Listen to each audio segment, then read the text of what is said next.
Hey gang, Mocha Boy here. Welcome back. So I'm visiting another clan. I got a message over Facebook last night from a friend, and he's a Town Hall 9 in this clan. He was matched up against, or their clan was matched up against, I think something like 6 Town Hall 10s, and they only have 2. So he was asking for a little bit of help, and I pointed him over to the GoGiWiWi videos that we posted, almost a year ago or something at this point.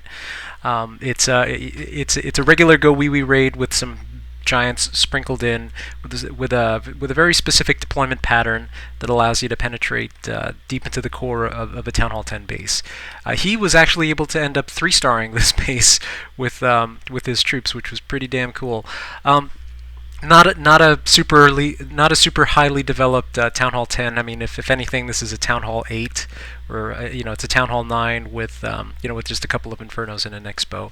But still low-level wizard towers, and this open hashtag base.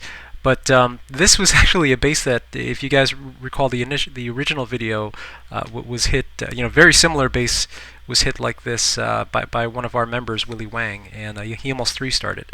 So the general idea with these bases, some of the questions that came up while we were looking at this base was, number one, which side do you attack? And I suggested that he go. The trick with these attacks is always picking the most direct route to the Infernos. So that meant taking out this multi-target Inferno. And interestingly enough, when you use a swarm attack of this type, and by swarm attack I mean you're using your witches to spawn skeletons, you've got tons of giants on the field, the biggest threat to your troops is going to be either wizards in the clan castle or the multi-target Inferno. So those are your primary objectives when you're trying to put down these bases. Because once that multi-target Inferno goes down, that single won't be able to keep up with the rest of the massive troops that are on the base.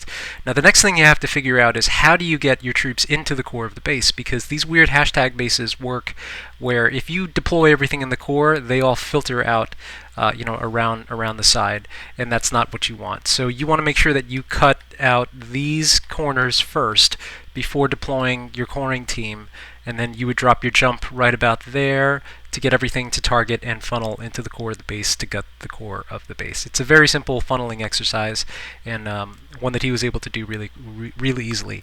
As for spell loadouts, Town Hall 9, so 1 jump, at least 2 rages. If you can keep everything in the core permanently under rage, they will gut that core and absolutely just shred it to bits.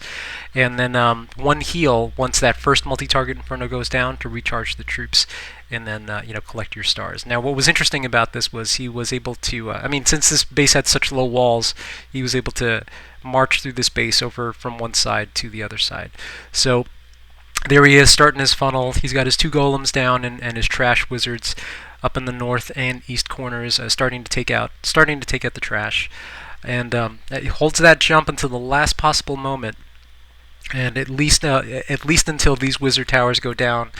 At that point, your giants and the defense-led troops that are part of the coring team are safe from being able to redirect to the outside of the base. And once that jump goes down, everything starts to consolidate and then move into the core of the base. One of the other small things that you can do with this type of attack is to make sure that you sprinkle the giants. Don't deploy them all in a clump, because if you do encounter wizards, they can one-shot a pack of giants. If you have like 3 or 4 wizards in that pack. Now, unfortunately, the BK did get targeted earlier on, but he's got so many troops on the field, along with a nice, golem, witch, wizard, fire team on the north and the south, clearing the sides, and he is able to keep this entire crew permanently under rage, and they just absolutely wreck the core.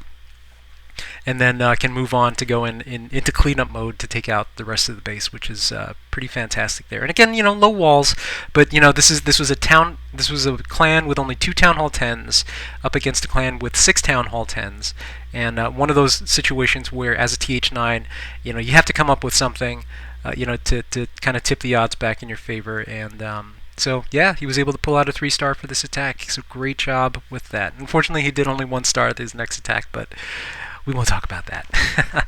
Great job, Big.